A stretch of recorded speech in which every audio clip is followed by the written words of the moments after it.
그렇군요. 예. 우리에게 잊지 못할 감동을 준 곡이 바로 아스토르 피아졸라의 아디오스 노니노인데요. 이번에 김연아 선수 그렇죠. 네, 스케이팅 곡이 바로 아디노스 노니노. 맞아요. 그죠? 근데 이게 의미가 안녕 아버지라는 뜻이에요. 이게 아버지하고 관련된 탄생 배경이 있나 봐요? 이 탱고 하면은 뭐 여러 사람들이 함께 그 탱고 문화를 발전시켰지만 가히 자기 혼자서 탱고라는 문화를 옹립했다 해도 과언이 아닌 사람이 바로 아르헨티나의 아스토르 피아졸라입니다. 여러분들께서 이제 클래식 문화나 탱고 문화 이렇게 보시다 보면 뭐 이 탱고 하면 무조건 뭐 아스토르 피아졸라의 음악, 영시의 부에노스아이레스라든지 어빌리비언이라든지 이런 명곡들이 있는데 이 아디오스 노니노는 1959년인가 그 무렵 됐는데 아직 아스토르 피아졸라가 세계적인 광의를 얻기 전에 네. 가난한 음악가로 미국 뉴욕에서 이렇게 작곡하고 어떻게든 예술가로서 또 자기가 좋아하는 곡을 만들고자 하던 때에 아버지의 이제 때 이런 부음을 듣게 됩니다. 네. 그리고 빨리 가보고 싶고 한데 지금 여건도 안 되고 그러니까 할 수 있는 가장 지극한 추모의 마음으로 아버지를 그리는 곡을 작곡한 것이죠. 그만큼 애절한 마음이 탱고 그 자체도 애절한데 아버지까지 그리워하는 추모하는 곡이니만큼 아주 그 정한의 깊이가 굉장히 잴 수 없을 만큼 깊다라고 볼 수가 네. 있습니다.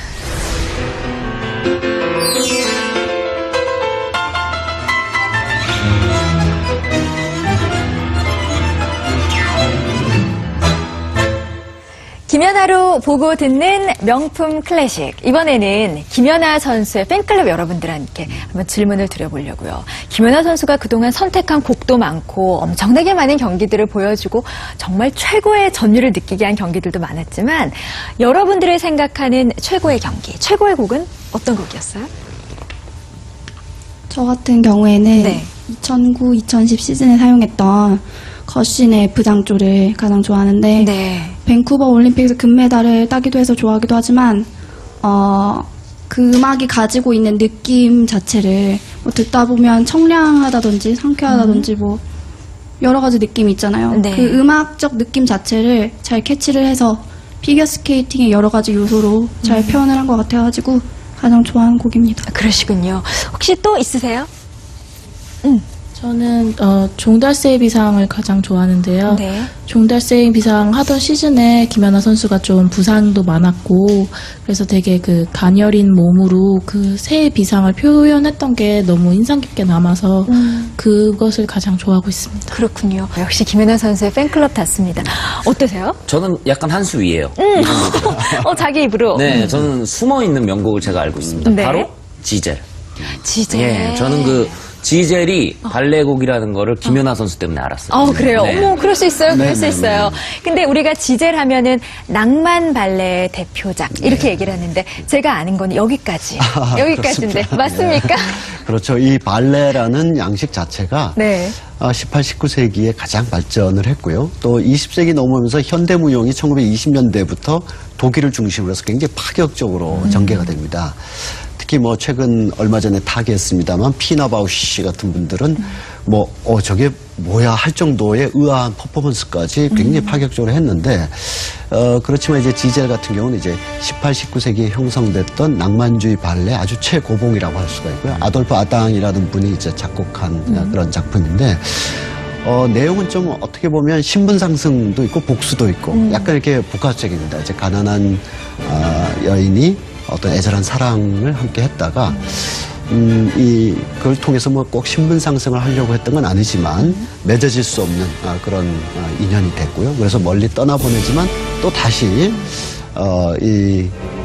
거의 뭐 함께 영원히 그 춤을 추지 않으면 안 되게끔 하는 그런 춤의 시간들이 또 쭉 전개되고 이렇게 되는데 전체적으로 이제 발레라는 예술의 특성상 아주 아기자기하고 반전이 있고 복잡한 그런 내러티브보다는 큼직큼직하게 가면서 그 사이에서 5분 내지 10분 동안 발레리나나 발레리노의 아주 군무나 또 네. 이렇게 복무들을 이렇게 보게 하는 네. 그 속에서 이제 초월의 미라고 할까요? 우리 몸 가지고는 할 수 없는 동작들을 통해서 이 현실 세계에 붙박혀 있는 우리의 마음이나 영혼들이 저런 어떤 한순간을 통해서 이렇게 초월할 수 있는 그런 낭만주의 아주 가장 애틋한 정서들을 담고 있다. 근데 우리가 사실 발레라고 하면은 굉장히 좀 지루하기도 하고 그쵸. 어렵기도 하고 그렇다는 편견이 있거든요. 혹시 지젤을 재미있게 감상할 수 있을 만한 포인트가 있을까요? 아무래도 뭐 기본적으로 지젤의 이야기를 알고 가는 것이 네. 왜냐하면 모든 이 발레에서는 오페라나 다른 예술에 비해서 말이 거의 없습니다. 네. 동작만으로 표현을 해야 되기 때문에 손동작이나 발동작 또는 거리 감각. 그래서 만약에 두 사람이 나와서 이제 댄스를 한다 그러면 이 남자 주인공과 여자 주인공이 어느 만치 거리에 있고 저 손동작이 무엇을 뜻하고 기본적으로 이제 지젤이 아까 말씀드린 것처럼 서로 애틋하게 사랑했지만 놓아줄 수밖에 없고 그렇지만 이막에 가면 다시 불러들여서 끝도 없이 같이 함께 춤을 추야만 되는 그런 상황들이 전개되는데 기본적인 그 줄거리 속에서 그들의 거리 또 군무가 왜 등장하는지 손이 어떻게 표현되는지 이런 것을 조금씩 더 알게 되면 어떤 무언의 연극에서 오는 다양한 해석이 또 가능합니다. 그렇겠네요, 진짜. 만약에 오페라나 연극처럼 난 이용진 씨를 사랑해. 그러면 그 사랑해를 다 받아들일 수밖에 없는데 뭐 손으로 이렇게 하면 저게 뭔 뜻일까? 어떤 사인일까? 더 많은 해석이 가능해지거든요. 그렇겠네요. 발레가 가지고 있는 미학이라고 볼 수 있습니다. 네. 자, 지젤의 감상 포인트 들으셨죠? 이 포인트를 떠올리시면서 김연아 선수가 연기한 지젤 감상해 보시죠.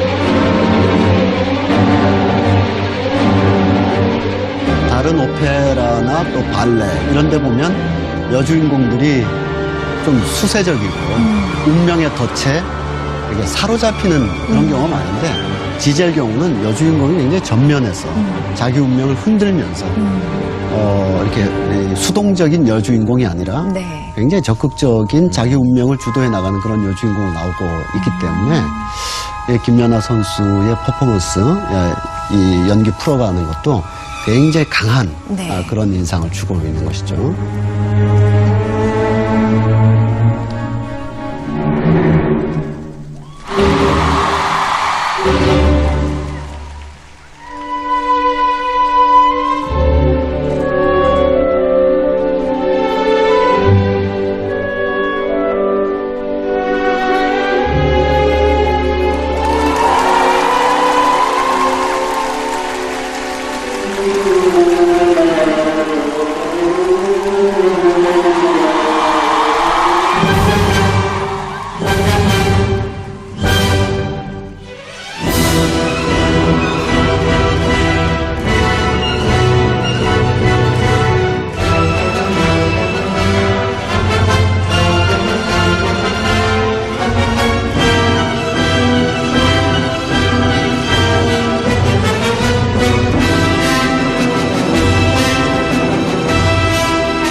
김연아 선수의 지젤을 보고 나니까 실제로 정말 선생님 말씀하신 것처럼 발레 공연으로 보면은 어떤 느낌일까 꼭 한번 보고 싶다는 생각이 들어요. 저도 선생님 설명을 딱 들으니까 이 마지막 이런 동작 같은 게 어떻게? 이해가 그렇게? 돼요.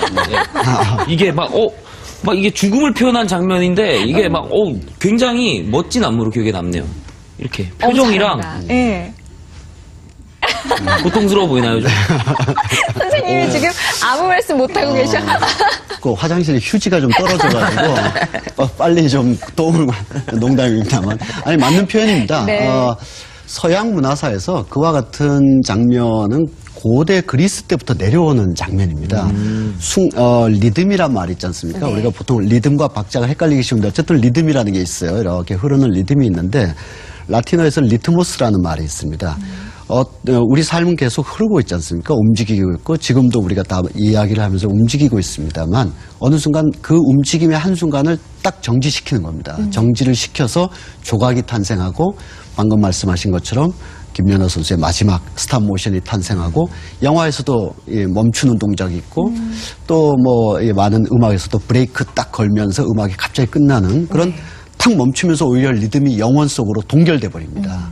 그게 고대 그리스 조각에서 보면 승리의 니케상이라든지 이게 날개처럼 계속 딱 이렇게 도약하는데 도약을 하는지 사뿐히 내려앉는 것인지 알 수 없는 어떤 미묘한 상태를 보여주는 것이죠. 지금 마지막에 김연아 선수의 그 인상적인 장면 이용진 씨께서 너무나 잘 재현해 주셨습니다만 그 동작 이후를 우리가 무한하게 연상하는 거죠.